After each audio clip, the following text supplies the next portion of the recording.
Welcome to Tales of the Cocktail 20-year anniversary edition. This is the drinks industry leading conference for exchanging new ideas, products, and technologies. And we are so excited to be back for more in-person education, tastings, networking, and awards programming in New Orleans. I want to thank Tequila Cazadores for sponsoring today's session.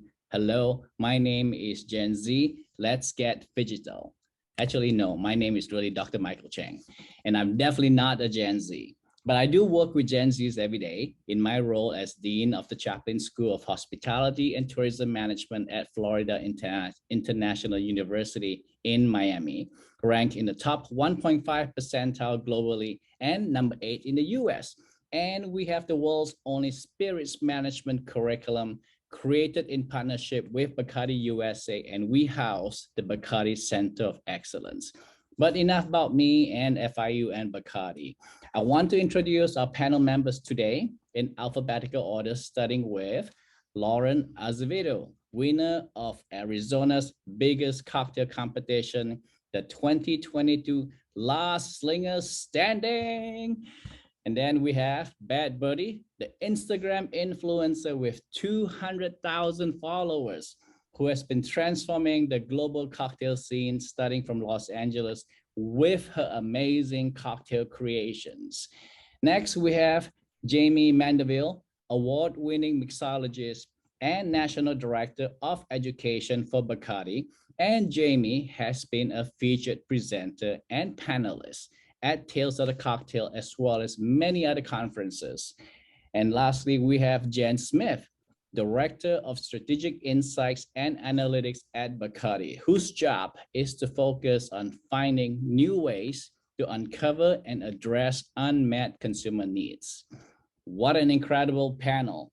I have no doubt that by the end of this session, you will know how to best serve and attract a loyal customer base into the future. We're going to hear from these 4 amazing individuals on how Gen Z shops, consumes, uses social media, the sharing economy, their likes and dislikes, and so on. So starting with Jen, please share some statistics and insights about Gen Z. Who is Gen Z? Jen, you're still on mute. So before we get started, let's start by defining some terms. So Gen Z is our latest generation. It's not super clear where they end. It hasn't officially been defined, but they started out in 1996. So they're roughly between 15 up to 24 years old.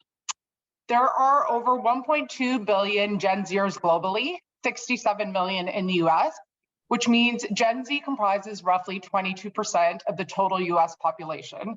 But they're expected to become the largest US consumer population by 2026. They have an estimated 150 billion in spending power in the US alone, and that's compared to approximately 200 billion for millennials. And this power will only grow as they continue to enter the workforce. They're also the largest and most ethnically diverse generation in American history. And it's become a bit cliche to refer to Gen Z as digital natives, because unlike the generations that came before them, most Gen Zs don't remember a time before smartphones or social media. But for Gen Z, using social media to follow their interests and favorite brands is second nature. And this is an important point because Gen Z has a unique relationship with technology. So for Gen Z, technology gives and takes in equal measure. It enables access to friends, information, and opportunities that previous generations didn't have, but it also leaves them vulnerable to tech-induced isolation, depression, peer pressure, and bullying. And this has proven to be especially true over the course of the pandemic, as the uses of social media multiplied and 24/7 digital entertainment heightened. Young people spent more and more time physically alone, but together online. Jen, I want to interrupt you quickly here. I'm sorry for that. We have a Gen Z on the panel today, Lauren. Does everything that Jen just described, does it resonate with you? Actually, you graduated in the middle of the pandemic, right? I did. I would say that it does resonate, especially during the pandemic. I mean, the isolation was definitely something that I think everybody experienced, but going from such a social environment, being so young, and then to being almost completely cut off from the world, only able to really access other people through social media, it definitely created like periods of isolation, and you saw a lot more of interaction going through online or other forms of communication. How did you cope with it? Honestly, it was trying to stay sane through working out, reading. I felt like a lot of people started finding like their hobbies, whether it be reading or doing something crafty or creative. Also with regard to like financial, I know a lot of bars and restaurants closed, so people were looking for other like means of like generating money for themselves in order to get through the pandemic. Well, Jen also said that Gen Zs have $150 billion in spending power. To what do you spend those dollars on? Or on what? Well, one would probably be my at-home bar. Slowly getting all those bottles into my apartment has been a kind of a driving force financially. Other things too, cocktail books. I really, really do love working out. So then it would be like workout attire or other things like that as well. And your favorite brand for workout attire is? Oh, I'm a Nike girl. I really can't go wrong with Nike. Yeah. I want to kick it over to Jamie for a second. Yeah, Jamie, we all know hospitality education is very experiential, and you work with young adults every day in our industry. How was it like for you to suddenly shut down in 2020 and then everybody's at remote and you barely see each other, but except for on Zoom? How was it like for you and your colleagues? Wow.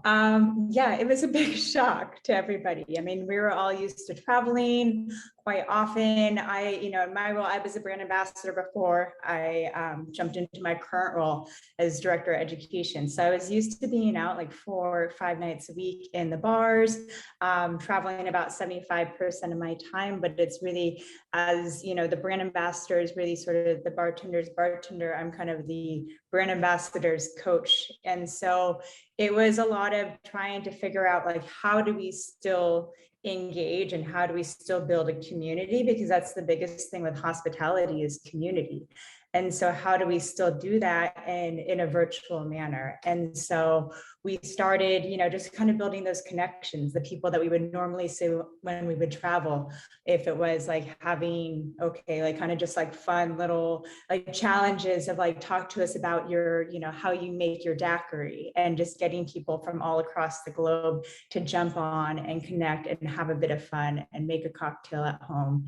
Yeah, Lauren, like I also jumped into my home bar as well. And you would think that I had an amazing home bar before this, but no, traveling all the time I didn't. So that definitely amped up a bit. And I saw many other people's did as well. So it was kind of fun getting to be inside people's homes a little bit because you only see them out. And so from an education standpoint, it was really embracing that and embracing the real and trying to continue to build those connections and knowing in the back of our minds, this is temporary. We wanted it to be more temporary than it was, but there was still the light at the end of the tunnel. So yeah, it was really trying to just mirror a lot of the things that we did in person for education in the comfort of our own homes. Thank you, Jamie. I think there's one other person on this panel here who understands Gen Z very well too, and that's Bad Buddy. Gen Zs are digital natives, like we mentioned earlier. They're seeking authentic and tactile experiences. And Bad Buddy, you figured it out way before the rest of us, and you built your brand around it. Tell us, how do you do that? How did you do that? Well, when social media first started, I mean, it kind of, it went from, there was a change that you saw from Facebook to Instagram. And when this Instagram started, that was around 2014 or 2013, I want to say. And I saw an opportunity to use the space as my cocktail portfolio, if you will. So from early on, I was taking pictures of my cocktails, making videos for the restaurant that I was working at, and people started to notice. It really took off, and the right people started to notice, the right kind of accounts and brands and stuff like that.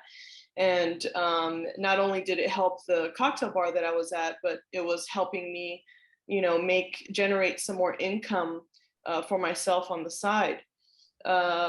After when the pandemic happened, I was working at a bar where we had to shut down. We closed the restaurant and the bar, and this was early on, we weren't able to open back up. And for those 2 years where we were kind of, not sure, are we in a lockdown? Are we not in a lockdown? I had to switch gears and focus on how am I going to be able to generate some more income? Because being in the hospitality industry, working from home is not really a thing. So, the brands started to shift their focus as well and said, okay, how do we get our products into people's homes? So that's when you see the shift of in social media, and people are recording themselves in their homes. Bartenders are showing, how to make simple recipes that they can recreate, how to make syrups, how to juice properly, things like that. And I think now with the new generation of TikTok, there's another change. And, these Gen Z kids want to see, or I shouldn't say kids because some of them are adults already, but this Gen Z population, they like the rawness of you showing yourself at home. You don't need to show these fancy videos. And I find now some of my most popular videos are just me recording with my cell phone, not even with my nice camera equipment. So now there's another change happening. Thank you. Jamie, I'd love to get your thoughts on that one. You had mentioned connecting virtually during the pandemic, and then now as we emerge out of it, and also Lauren and Bertie too, as we come out of it, what's going to carry over from the pandemic? Some of those learned experiences, are we dropping everything? Is it back to 2019 and before? Well, I think that we can take a lot of the things like, okay, let's take QR codes, right? I don't think those are going away anytime soon, but it's just a matter of like, where is it directing you to? So like in my role, we've been playing a lot with AR, so augmented reality, which is, basically just kind of overlaying computer like imagery over your kind of real landscape of things. So, whether you go someplace and scan a QR code and then you put your phone onto your cocktail and the garnish jumps off and, sits on the side of the bar, it's still something that depends on you being in said bar and not in your home. So I think it's a matter of just connecting those two worlds and seeing like it's not a matter of just erasing where we've been for the past couple of years. I think for myself too, like I've become way more digital savvy. I wouldn't call myself a digital native by any stretch, but I've definitely gotten much better in that side of things. So it's a matter of just combining those two worlds together. Lauren, your thoughts on that about using AR as well as Bertie? We have not implemented that at Bitter and Twisted yet. Ross Simon, the owner of Bitter and Twisted, he is very he's gotten pretty good at the technological stuff, updating like our cork board to a like fitted projector. So I'm excited to see if he would potentially ever do something like that, because I think it would take it to the next level. Bertie, what about you? Are you going to incorporate some AR or QR codes are pretty common now, but what about AR? Yeah, definitely. I think it's important to tap into these spaces, and I can see it potentially, having some bars where, they have their own space in the meta world, and, they can visit you, through the meta world, and you can maybe experience their different cocktails and what they look like, what they have to offer. I mean, I'm a brand ambassador for Crown Metal, and we're already doing that kind of augmented reality where I would come into a space that I'm consulting for a restaurant. You put on the Oculus goggles and we can create your bar digitally, and you can, work out of it and grab bottles and see if everything kind of fits in your space. And before you actually, hit construction and start putting this equipment inside. So it is very useful. The metaverse, that's something that I'm still trying to wrap my head around. Like, what is it? How do I get in there? Right. But Jen, one part of your job is to figure out where those consumers in the future are and how to get them. Do you see them in the metaverse? Like, how do you get to them in the metaverse? So I think it's a couple of things. I think right now what we're seeing is during the pandemic, it was all about how do we bring in-person experiences to the home, as everybody talked about. Right now, I think the shift is more knowing that people want to, human connection is so important. So getting back in person is so important. I think it's less about how to translate that experience into a virtual realm and more about how do we maximize the benefits of a human connection experience and then use technology to just enhance that and build on top of that experience. So I would say, yeah, the metaverse is a little different because it goes the whole, like, swings the pendulum all the way to the other side of like full digital. But I feel like where we are right now is a little bit more of that middle ground where it's more about enhancing the benefits of in-person through technology. How do we connect with those individuals, the Gen Zs who want the authenticity, but also has this digital presence? How are we connecting with them? We'll talk about Lauren for a second. You're the winner of the last Slinger standing. That's impressive. How did you connect with your audience? And how did you connect with your judges? And what's your next one? When you compete again in 2023, will there be a metaverse Lauren Azevedo? Well, I would say Slinger, I mean, Arizona Cocktail Weekend was put on pause for a couple of years due to the pandemic, from what I've heard, because I just recently moved out to Phoenix last summer. But that was much more of an in-person kind of dynamic. As well as Arizona Cocktail Weekend, you kind of are relying on the people that do have larger platforms on social media to kind of spread the word, which that has become kind of like very important, I would say, in regard to the success of certain, whether it be a cocktail weekend or the launching of a new business, we are kind of relying on social media to get the word out and to attract that following base.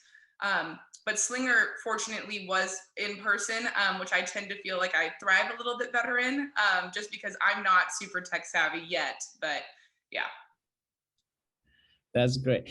I want to go back to Jen for a second here. You were talking about the different Gen Z traits here. I think one thing that you mentioned has to do with isolation, so which naturally leads towards the current Gen Z is looking for a sense of belonging, a place where they can unite and talk to each other. So what can we do to encourage more of that within, not just with our workplace, but with our co-workers as well as our customers? Yeah, so I think, again, like particularly coming out of the pandemic, there is a strong belief among Gen Z that community is a more invaluable resource more than ever. So I think what we're really seeing is this shift towards what we're calling preferential patronizing. So basically this idea that people are contributing to businesses whose beliefs they agree with. And basically that's kind of a form of activism that Gen Z is engaging in, roughly about 64%.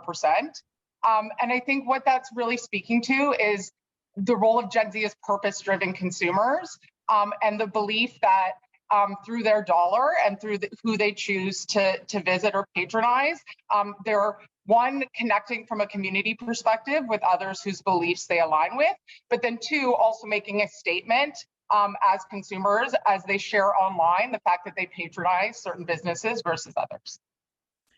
Bertie, I think you're opening up something big, right?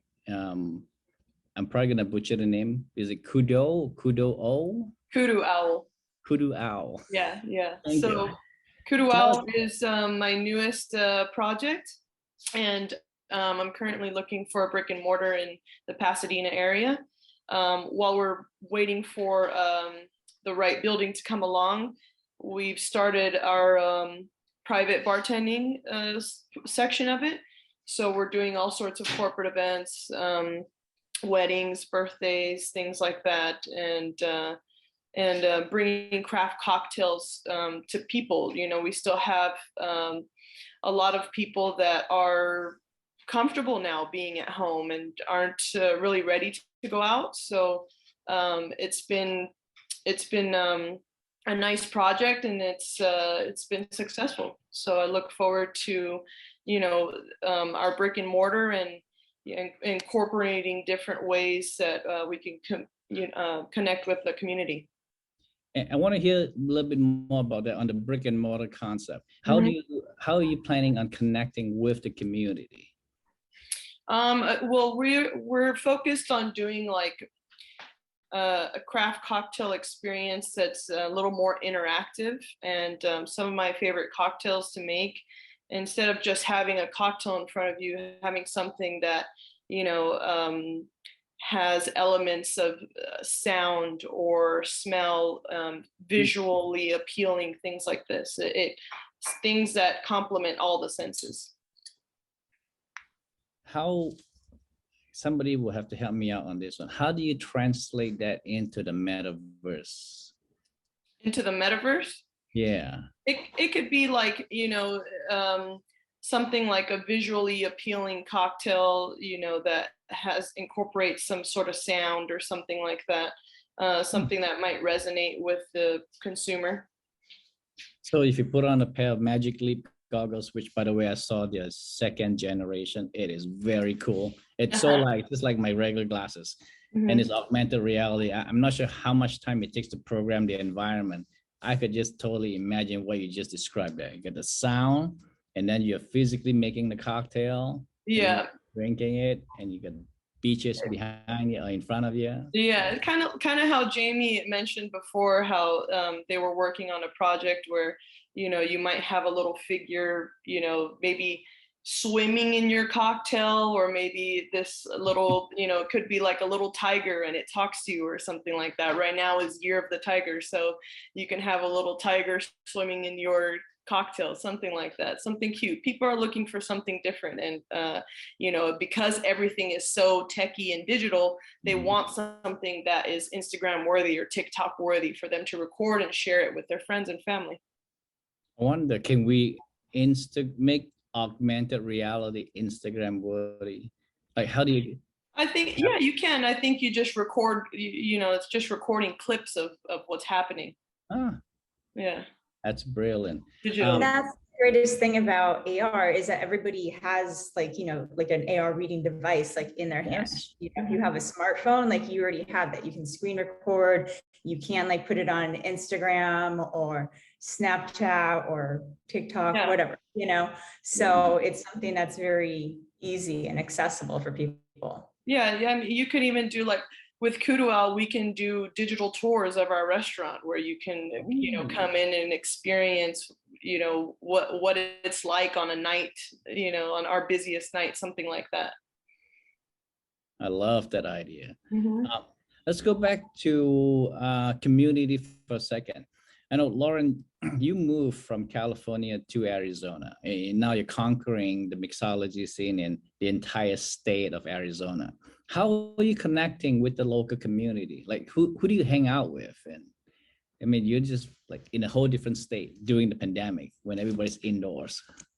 I would say, fortunately, my job allows me to meet a lot of great people, whether that be my coworkers or guests that come into the bar. And honestly, coming from Northern California, I was so brand new to the bar scene that I didn't really go like bar hopping or go and visiting these other places necessarily so much, because when the pandemic hit, it was like, all right, you know, we're going indoors. But here in Phoenix, the sense of community is so strong. Everybody supports one another. We have a lot of like people that come in into Bitter and Twisted, and I always try to return the favor to foster that sense of community, because at the end of the day, we want people to drink better, to, you know, branch out a little bit and try cocktails. So I'm always quick to tell people, whether it be about Century Grand or our sister bar Little Rituals, I like to send guests that come in out to the next bar, to really push them to like spread the wealth essentially. So Bitter and Twisted is expanding. So Ross Simon and Aaron DeFeo both kind of conceptualize little rituals together, but Ross Simon does a couple other menus for like Dawn would say one and Lilo Swim Club, the pool bar as well, and at the Rise Uptown Hotel. That is awesome. I love that idea. You know, we talked about, I think it was Jen who mentioned activism earlier, how Gen Zers connect around that. And it reminded me, I was watching last week, I think I forget which channel it was, but it was a documentary about a 12-year-old Korean American girl whose mom was assaulted during the pandemic because of Asian hate, and she mobilized her resources, and then she's now pushing for more education in the public schools about Asian American history. And that's just, it's one of those traits that I wish I have. You know, I'm a Gen X, and you know, we take things as they are, and then we don't just figure out how to mobilize and get our community behind us. You know, so I'm wondering, with the push towards digital and into the metaverse, what's the I guess what's the most likely scenario? And this is perhaps for Jamie to figure out, or Jen. What's the next iteration going to be like? Where will people hang out? Is it, I don't know, is it in bars with goggles on, or is it at home with the full bar in the back? A blend of both? Is it, oh, I was like, oh, I'm gonna jump in, like, not that I have the crystal ball here, but I think it's really, you know, that people want to have this, like, you know, bars have always been a multisensory experience. And so now we're just playing a little bit more in the digital. But as far as like community and activism, and it's like that has definitely become a huge piece into everyone's business. And I think now, you know, for you, Bad Birdie, and for you, Lauren, like at the bar now you have people, you know, that are Gen Z, millennials, you know, baby boomers sitting at the bar. So now it's, how do you not isolate out, you know, the baby boomers, and how do you kind of continue in with this? A funny story, I was last week doing some content for kind of a next gen bartender education piece. And so I was in Hoboken, which is out in Jersey, and it's very much like kind of a city suburb, but it's definitely a suburb, right? So I was out there with Steve Schneider at his bar, and we were doing some B-roll. So I scheduled it for a Tuesday night, not thinking, just, you know, kind of getting some shots of busy bar and whatnot. So my videographer gets there at 7 o'clock. And Steve's like, oh, Jimmy, I'm sorry, I forgot tonight is like kids eat free. So it's basically like children running around the place with like pasta sauce, like everywhere. And then like come like 8 o'clock, completely like transforms, right? Because then they turn on all the screens, they have all the games on, they have the regulars that are there, like, you know, like they're in that baby boomer range, and they're used to coming to this place like, you know, 5-6 nights a week. And then as you get a little bit later into the evening, then it's people that live in like the local like high-rise apartments that are just coming down for like a classic cocktail made well to hang out. So, you know, it's kind of really looking at the time of day, looking at your neighborhood, and kind of making it something for everybody. I love that. So it's the same physical space, and then it's just different times, the crowd changes and the space transforms. And we're basically meeting the needs of the crowd as they come in. I love that idea. Gen Zers also seek a playground where they have a lot more ability to self-express. They believe they need it in order to live a happy, healthy life. So what makes that experience fun for a Gen Zer? Perhaps for Lauren. What made you go to a place over another place? Well, I think it's all about being inclusive and being accepting of any type of person that walks through the bar's doors. That's one of the things that I do love about Bitter and Twisted, is that because our menu is so large, there truly is a cocktail for everybody, whether like flavor profile they would like to choose, or whether they would like to get a little bit out of their comfort zone or stay more like traditional with one of our retro drinking cocktails. I think it's really about inclusivity and being open and open-minded, that, you know, I don't want to ever push somebody to have a cocktail that they don't want, or push them to have a spirit that they may not like. I always try to steer them towards, okay, well, what flavors do you like? Like, let me make you something that you do like, and then maybe later on I can push you to try something a little bit different. How do you know what they like? Always leading through like a series of questions. So when I first meet somebody, I ask them how they're doing, whether they've come into the bar or not before, and then essentially kind of guide them through our menu. And if some people say like, oh, this is a little bit too much for me, can you help me pick one? It's asking, okay, well, what spirit do you like? And then do you like spirit forward? Do you like citrus? Do you like sweet? And just kind of going through like those like series of questions to figure out a cocktail that would best be tailored for them. So you're drawing them in, you're asking them questions, and then you're kind of making, taking down, I guess, going down a path where you identify what kind of cocktails most resonates with them. Yes. That's great. Birdie, I'd love to hear your opinion on that. Like when you're at the bar and you're doing your demonstrations, how do you know what appeals to your customers? Just going off of what Lauren said, it is, you know, all about talking to your guests. And I mean, that's what hospitality is, and being hospitable, and, you know, finding out what it is that they like. There's nothing that drives me crazier than going into a bar and, you know, either, you know, experiencing this myself or seeing it happen in front of me, is when a bartender is just kind of snobbish about what it is that they like to drink and what it is they think is good, and that's what you should be drinking. It's not about us, it's about the guests and their experience. And if they want to drink a blue drink, then I'm going to make them a blue drink. I love that. And your favorite drink? I'm simple. I like a gin and soda, or if I'm at a steakhouse, I'm going to have a dirty martini. Lauren, what's your favorite drink? I think you made some classics on your way to winning the championship, didn't you? I did. I actually stayed all with classics. I've been told before that, you know, if it's a classic, it's a classic for a reason, because people are still drinking it and because they love it. But I actually grew up in like the Lodi, California area, so I'm a big wine drinker, which is funny for somebody that makes cocktails. I do love a good glass of like a red wine. But other than that, kind of when I'm going out, I'm doing a vodka soda, kind of like Bad Birdie, or I'm doing a dirty martini as well. For me, it depends on my mood, I guess. When I go out to restaurants, and if the cocktail list is not too extensive, I usually find something with tequila and mezcal. Those are my favorite. Mm-hmm. But if it's like, you know, 3 pages long or 3 columns wide, I'm like, I don't know, just give me gin and soda. I'm good. I think if you're at a proper cocktail bar, I will at least try one cocktail.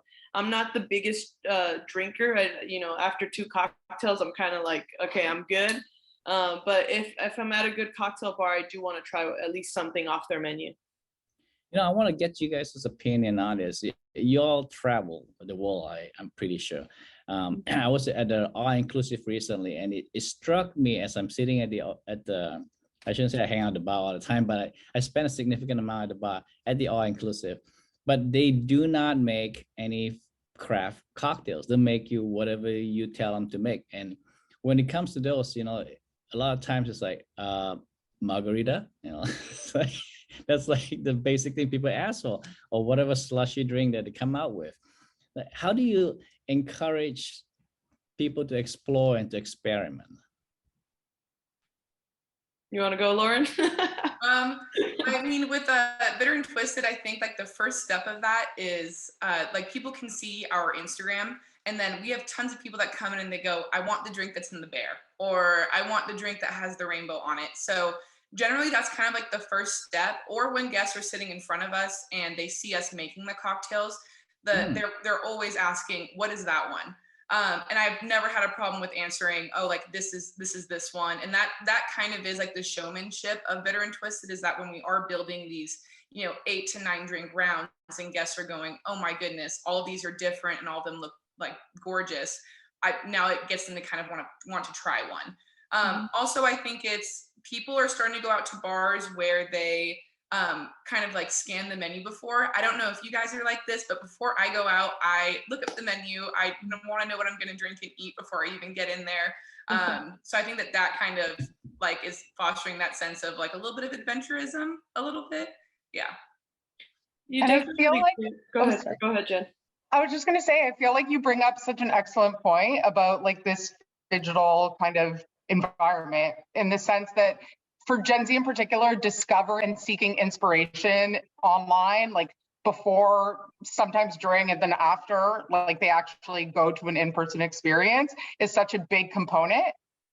So I think, and I would love your guys' point of view on whether you think consumers are more, or young people are more adventurous because they see something that you post online that they might not have necessarily gravitated to in person, but through the discovery they've had online, they're just drawn to it when they actually visit the venue in person. I think some people are naturally just more adventurous. It really doesn't matter on the age. Some people are just willing to try, no matter what. And other people just need a little bit more convincing. Personally, when I'm behind the bar and I have everyone in front of me, I will randomly make one of my favorite cocktails on the menu and just pour little samples for everybody and not even tell anyone. I'll just hand it out just so they can try a little something, like here's a little something from us, go ahead and taste it. If you like it, this is what it is. And sometimes people, most of the time, they end up ordering the cocktail for their next round. So, I do that at least once a night throughout the night, and just as a thank you for them being there. And, it's just a little something special that they're going to remember for the next time. I love that. And I think that's how you get people to experiment. Yeah, for sure. When your mixologist from behind the bar suddenly hands you a little shot of something, and like, what is this? And they go, wow, this is delicious. I need more of that. Yeah. Jamie, I'd love to hit you. And that doesn't happen at home. So when you're making cocktails at home, it does not happen. So yeah, proof of why you need to go out to the bar. And I was just going to kind of like join in on that too. Like, I think that, why people love bartenders is like bartenders are, the most exciting and creative people. It's not exactly one of those careers that there's like, okay, this is exactly the steps that you must take to get to being a bartender, a bar owner, etc. So, kind of in bringing all of that to life, I know a lot of people got into their side hustle, became their kind of permanent hustle. And sometimes those worlds have collided with them as a bartender. And I think that's, as we talk about this, like kind of multi-experiential, kind of from both the digital and in-person side, is really, combining that as well and bringing that to the overall experience. I agree. I don't think did anybody here go to school for bartending or for the beverage industry? I've only taken Bar Smarts, which is the online course. It's a spirits knowledge, really good course. And how did you end up in this field, buddy? I've been in the hospitality industry since I was like 15 years old. So my first job was actually Olive Garden. I started off as a server, moved up to a trainer, then I was assistant manager. I bartended there for like a little while, but it is definitely not the same as for what I do now. Olive Garden was a lot of blended drinks. I just push a button. That was my first hospitality job too. I didn't make it quite up the ladder. I was a hostess and never made it beyond, but it was my first F&B job. Yeah, I could definitely say that I learned at least their training program for Olive Garden. I don't know if you remember this, Jamie, but it is pretty extensive. And I think if you started off at Olive Garden, you learn a lot of great fundamentals of how to talk to guests and treat people and things like that. It's very true. It definitely gives a good baseline for things. Yeah. And in my role now, I work a lot with national accounts too, and manage our mixology department that works with them. So it's interesting to kind of jump back into it and see how exact they are on things like pantry lists and their garnish and exactly like they're to like the very ounce of the cocktail. Like, you know, I know that we dial things in as mixologists, but theirs is like, there's nothing left to that bartender to like think out on their own. Everything has been pre-thought, and because it needs to roll out amongst thousands and thousands of, say, Olivins around. So. Jen, how about you? How did you end up working for Bacardi? I worked for a digital agency that happened to be one of Pernod Ricard's agencies back in Canada, and made the switch from agency side to client side, and yeah, never looked back. And the rest was history. And Lauren, you just kind of stumbled into it after you graduated in the middle of a pandemic. Yeah, so my first entry into the food and beverage industry, I was actually working at Chipotle, which I know sometimes people laugh. I did work my way up to like a service manager there, which that actually was really geared towards like, you know, how do you make people's interaction in those 5 minutes that you have them at the Chipotle line like the best. And then from there, I went over to my first restaurant job, which I started off as a hostess. And being a hostess, then working over to a bar back, you know, I think being humble and remembering like where you come from is also essential with regard to being a bartender or server or even an owner.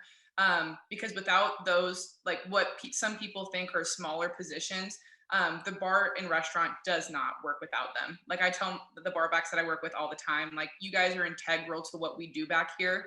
I don't think that I am above you in any sort of way, because without you, I can't do my job. Yeah. Yeah, hospitality is definitely a people industry. I mean, it's just, you're not going to get away from it. And I find that in a lot of our students too. You know, somebody asked me last week, do I believe that people are born with hospitality, or can we train them? And I say, you know, I think it's a gene, actually. I think it's upon us, when they find us here as a school, to, if they have it, just turn it on for them and help them tweak it so they actually get really good at it. But if it's not in them, you know, it doesn't mean they're not cut off for hospitality. There's just other jobs within hospitality that fits them better. You know, they could be working on revenue management. They could be working on, you know, something else that's not customer facing, perhaps. The job should be a prerequisite. Honestly, that's how I feel. In high school or in college, like being a server should be a prerequisite. I agree. I think people like Lauren said, you learn humility when you're working with customers, when you're working with people, and then you put yourself in their shoes, so you're not always above them. It's definitely it's a very different environment. I love it. I've been in hospitality my whole entire life, and I'm still in it. I think they're probably gonna have to kick me out of my office one day, but no, I'm not leaving for a while. Where do we go from here? You know, we've talked about augmented reality. We talk about connection, making sure there's community of people to work with, and then really creating the experience, right? Where does the future hold for us? I know the metaverse is still out there. A lot remains to be seen what could be done in that space, but I'm not sure, say in the next 3 to 5 years. You know, where do we go from that? I guess I'm asking for you all's crystal ball at this point. I cannot answer, like from my perspective, like what I've been focusing on, like, you know, kind of coming out of, you know, lockdown is really on kind of integrating in like consumer education and like kind of trade, like bartender education, because, you know, people have been at home watching, you know, like yourself, Bad Birdie, like on Instagram, you know, and kind of getting a few skills, you know, building up their home bars. And now they come into the bar, and instead of just wanting like, oh, okay, well, I'm going to go there because they're having like a happy hour or whatever. If, you know, from my brand side, if we, you know, were to like have one of you come into said bar and host a cocktail making session, all of a sudden, this is something that adds value to their experience behind the bar. Once, you know, makes them want to continue coming to said bar because they're going to learn and engage. They're going to get to mess up the bar and not their home, which I think that's what people notice too, is that, you know, making cocktails at home is a huge mess and nobody wants to clean that up. So, but really like focusing on, you know, bringing that like consumer and like what we know as bartenders, those worlds together. I think where we're going. Yeah, I agree. I think it's all about what can you provide the consumer that they can't do for themselves at home, or whether it be like education or discovery or like a moment of connection. I think it's just thinking about, yeah, that unique value proposition that they can't do for themselves by the. Lauren, Birdie? I think it's honestly getting people to, I don't think bars will ever go away. There are very few places in this world where you can come in, meet new people, or engage with somebody. And I think as humans, I think we're all very social creatures, and that I think that lockdown showed that when people were able to go back outside, the excitement and the happiness of people going, this is the first time I've been back out and I chose this place. I think that that's huge. So I don't think bars will ever go away, but I think it's still maintaining that level of hospitality and that level of like inclusivity and inviting people, you know, just being inviting and welcoming. I don't think that a bartender can ever be replaced by like a robot. That human interaction is I think here to stay. But I do think we might just see like shifts in trends like throughout the years. You know, you spoke about robots, and I almost forgot about it. Have you all heard about Cecilia? It's a talking bartender, basically. So we have a model here at the school. It's a prototype, I guess. I guess there's 4 of them in the world, and one is here at the Chapin School. So it's a automated bartending machine, with artificial intelligence and a avatar that talks to you and makes jokes and create some really great cocktails out of it. And you brought up the whole communication part of it, you know, the whole needing to connect with each other. And it got me thinking, man, I tried the whole at-home bar thing during the pandemic. So I sucked at it because, number one, I didn't want to buy all the ingredients. So I'm like, well, this doesn't taste like it. So the moment people reopen, I'm like, I'm going back out there to get a real cocktail, man. My stuff is just not so good. And then the second reason was like the whole talking to people. I want to have cocktails with my friends. I don't want to have cocktails with me or my wife. I mean, not that I don't love her. It's just, it's not as exciting, right? When you're out having at happy hour. How does technology fit in? Do you ever see that? You know, I know you mentioned it a little bit, Lauren, but I'd love to get your opinion. Can we actually improve efficiency, perhaps, with robots, bartenders? No, I don't think robot bartenders is ever going to become a thing. I mean, you're missing the most important part, which is the human interaction.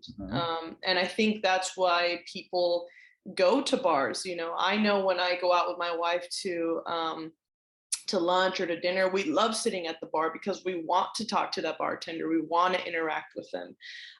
You know, you get the best service at the bar, and it's just fun to watch the bartender work. So I think looking at a robot, I mean, what kind of conversation are you going to have?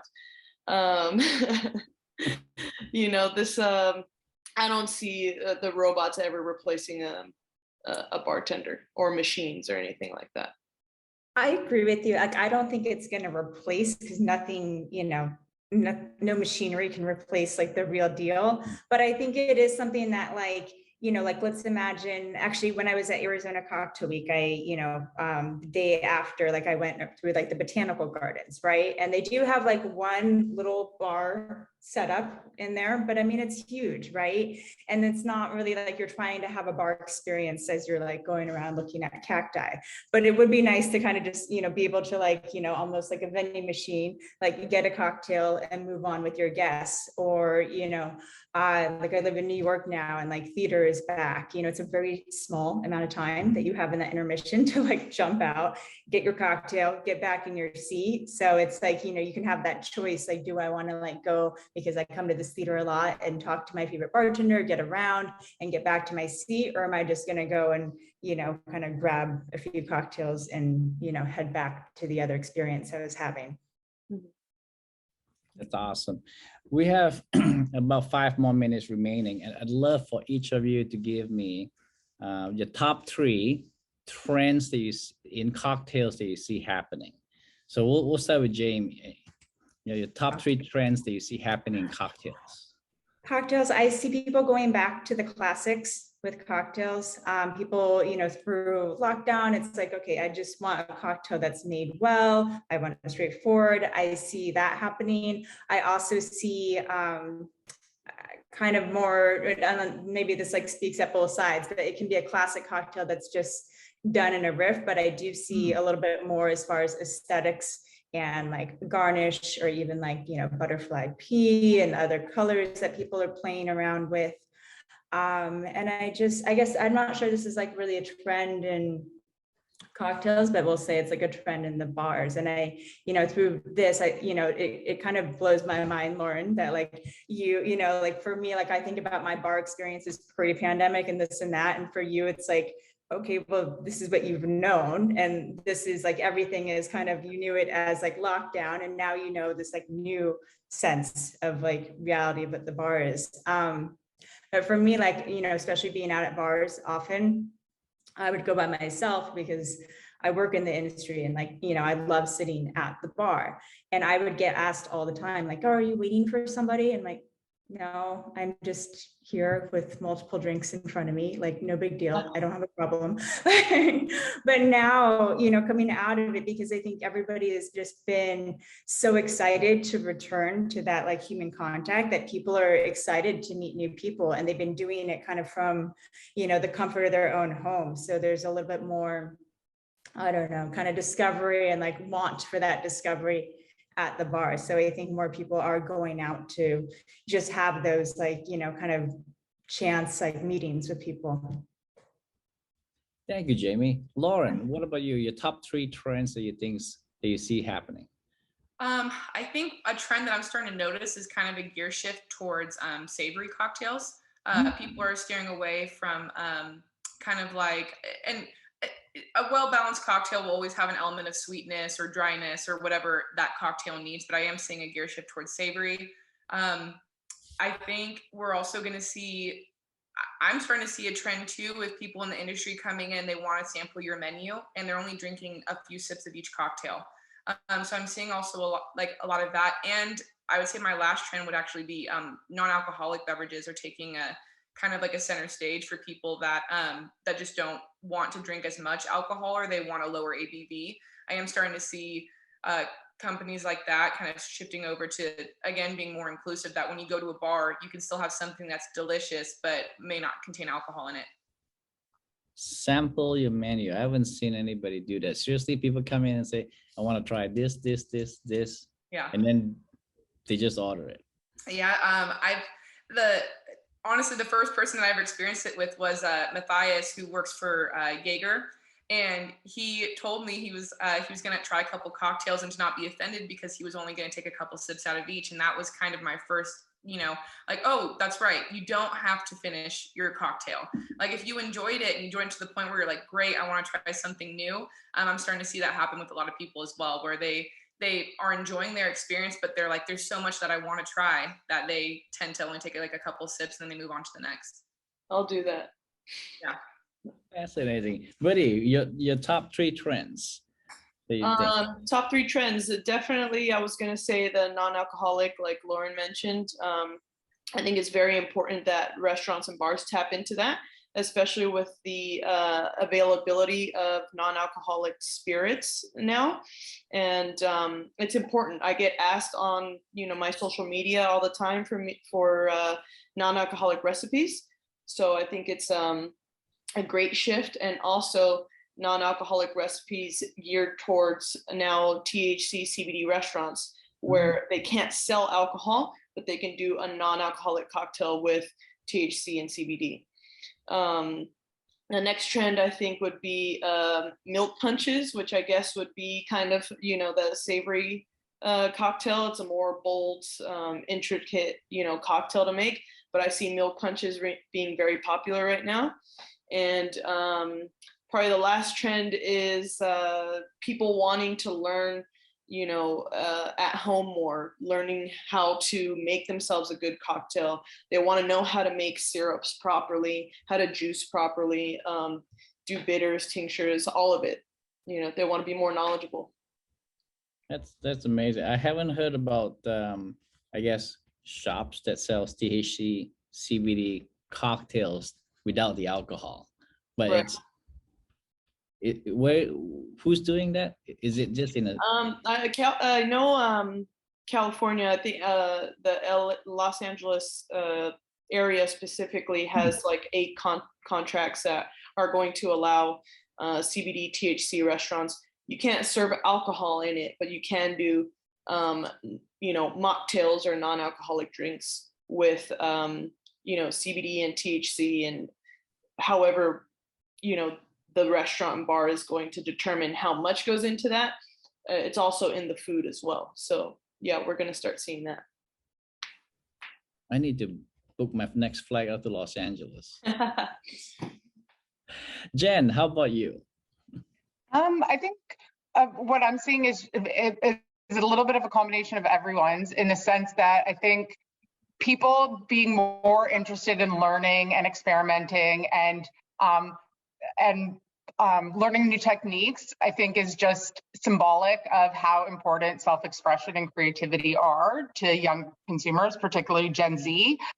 So I think the more tips and tricks that they learn from their in-person experiences or through online connection, the more likely you're to see that get communicated through the content that they put out there, like on their own, and they take their own spin on things, which I think is cool.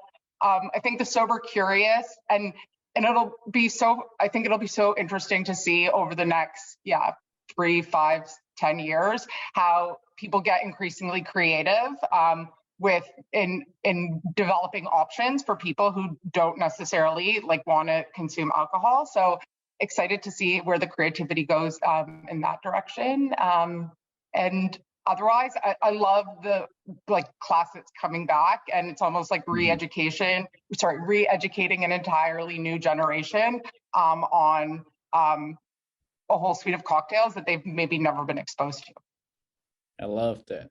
You know, it reminded me as we're talking, I wonder, is anybody doing cocktail flights? You know, like how you have wine flights and beer flights. Is that going to be a thing someday? I've seen it already in a few restaurants. Yeah, and doing it like with martinis, again, like kind of like little mini martini classes, you know, to kind of your point about like people just want to like taste the menu or take like tiny sips. I am seeing that kind of this like little mini flight series. So, Yeah, I like. I don't always want to finish a full cocktail either. So I was going to license that idea and then trademark it and see if anybody wants it. It's going to be my side hustle. Well, any closing thoughts from anyone? This has been an amazing conversation.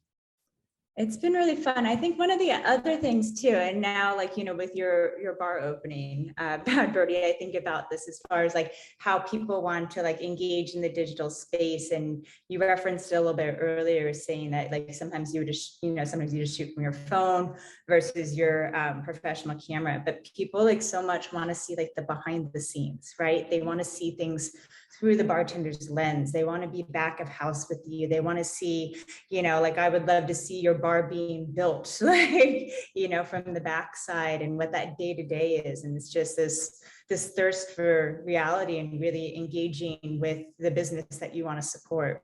Yeah. It is very important for the Gen Z to connect with the person, you know, or business or brands that they're supporting. It's so important for them. And if they don't believe in your, you know, your beliefs, they're just not going to support you. So I think inclusivity is the theme for this generation, for sure. Absolutely. Lauren, Jen, closing thoughts? I just want to say thank you for having me on. This is my first Tales experience, and for being so young, I feel very grateful to you guys for having me on here. Thank you. And Jen? Yeah, no, same here. I'm really grateful. Thank you for including me. And I think my last thing would just be, it's all about community, just to echo some of Bad Birdie's thoughts, and how you build community through storytelling. Yep. I want to thank you all for spectacular conversation, and thank you all so much for sharing your insights and your experiences. And I hope our audience has enjoyed this conversation as much as I have. Thank you, Lauren, Bad Birdie, Jamie, and Jen. You all have been incredible panelists. And again, thank you to Tequila Cazadores for sponsoring this session. Hello, my name is Gen Z. Let's get phygital. Thank you.